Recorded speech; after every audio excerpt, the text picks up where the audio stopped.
Hello. Good morning, guys. Ayan, Sir Musiki TV once again. And guys, papakita ko sa inyo ngayon kung paano gumawa ng PVC ID. Ayan yan, sa may mga printing po dyan.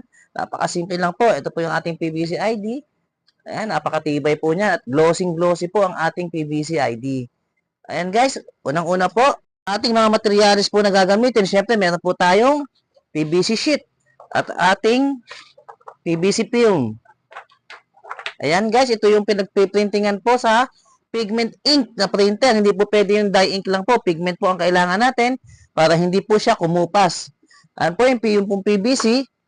Ayan, pwede po natin ikat siya ng ID size na kung ID size po ang gagawin natin. At ito naman po kung isang buo pa rin po siya. At ayan guys, ito nga yung mga naprint na po natin. Ayan siya, isang buo po siyang PVC sheet. Ako po kasi ang ginagawa ko po dito, isang buo ko na din po siyang nilalagay sa PVC film. At ayan guys, ito yung ating PVC film. Yan po ay ang print po niyan ay magkabila na. Bali pag tatapatin po natin yan, ang print nga po pala nito ay naka-flip horizontal po siya or naka-mirror. Kasi po, yan po ay pagtatapatin natin na ganyan, yung harap at likod po ng ID. Ayan guys, sa liwanag nga po, itututok lang po natin yan sa liwanag para kita-kita natin na talagang siya ay magkatapat. Yung pong mga magsisimula pa lang po, ay pwede naman pong tig isang piraso lang po muna ang inyong gagawin. Wala pong lalagpas. At pag po yan ay lumagpas, hindi na po magiging pantay ang inyong ID. Ayan po. At syempre, pinakadulo niya. Ayan. At pagkatapos nga niyan guys, ay papatong natin siya dito sa flat. At ginagamitan natin siya ng konting persa para matupi siya ng husto. Kasi nga po yan guys ay PVC, medyo makunat po talaga yan. PVC sheet guys. Ayan, ito po ay protektado po siya ng plastic. Meron po yung pinaka-film din po niya. Babakbakin po natin yan. Ano ba tawag sa ano yan? Ayan, yan po. Ito po, meron po siyang, kung nakikita po ninyo, yung plastic po na yan. Kaalisin po natin yan kasi po, hindi po kakapit ang PVC sheet natin. Dito sa PVC film, kapag mayroon po plastic, kabilaan din po yan guys ha.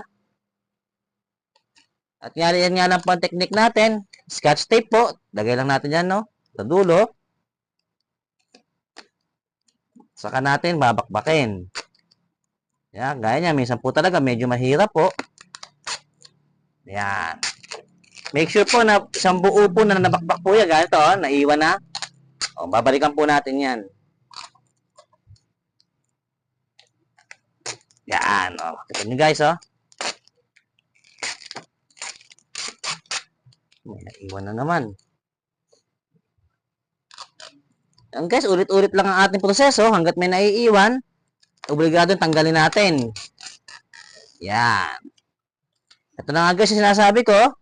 Itong PVC sheet natin, papalaman natin. Kung baka ito yung pinakapalaman natin, yung PVC film. Make sure lang natin na pantay rin po at sigurado kayong masasandwich po siya doon sa PVC sheet. Yan po yung magiging pinaka-film po niya. Ayan po, ilalatag lang po natin siya ng maayos. At after po niyan, yan po ipadadaanin natin sa laminator.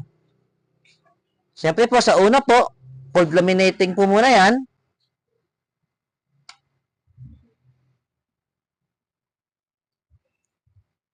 Ayan guys, padadaanan lang natin siya hanggang sa kumapit na po siya. After po niyan, itong laminator po, ipaiinitin na po natin. Sa traditional po na laminator, 160 degree to 180, pwede naman na po yun. Depende po sa gagamitin ninyong film. Ayan guys, kung makita ninyo, nakakapit na siya. Ngayon po, ito pong pinakadulo, dahil ito po yung tinupi natin, ikakat po natin yan. Para maging flat din po. Kasi hindi siya magiging flat, agad di po yan nakakapit.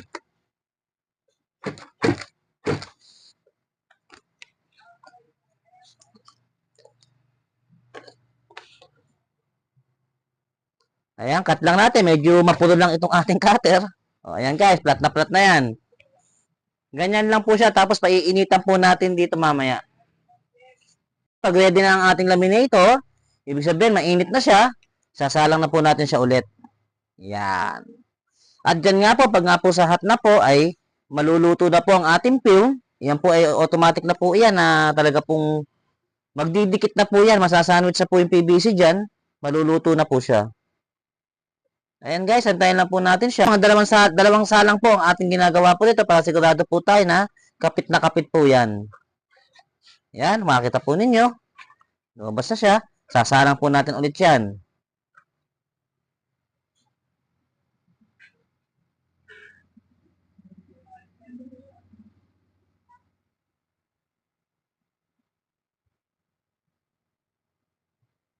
At ito nga, meron tayo rito pangkat po ng ID. Yan po ang ginagamit natin na pangkat. Ayan guys, kakat po natin yung ID.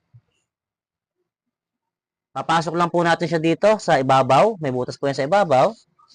Tapos, dito po ay, ito po yung pinaka-guide po niya. Yung pinaka-square po na yan. Rectangle po pala. Yan po yung pinaka-magiging guide po niya. Ito po, handle po niya. Pangkat, ito po yung magsisilbing pantulak po niya para makat po siya. At ayan po, kung makikita po ninyo, oh. Ayan, nakaano na po siya. Nakalapat na po iyan. Ito po, pupush lang po natin ito pababa. Itong handle po na ito, medyo may kabigatan po yan. Ayan. Guys, kung makita ninyo, oh, nakat na siya. Meron na naka-corner cutting na rin po siya. At ayan guys, ganyan nga lang po ang paggawa ng PVC ID. Sana po ay matutunan po kayo sa video pong ito. Maraming salamat po. Sir Monmusingi TV once again with RN Printing. Bye!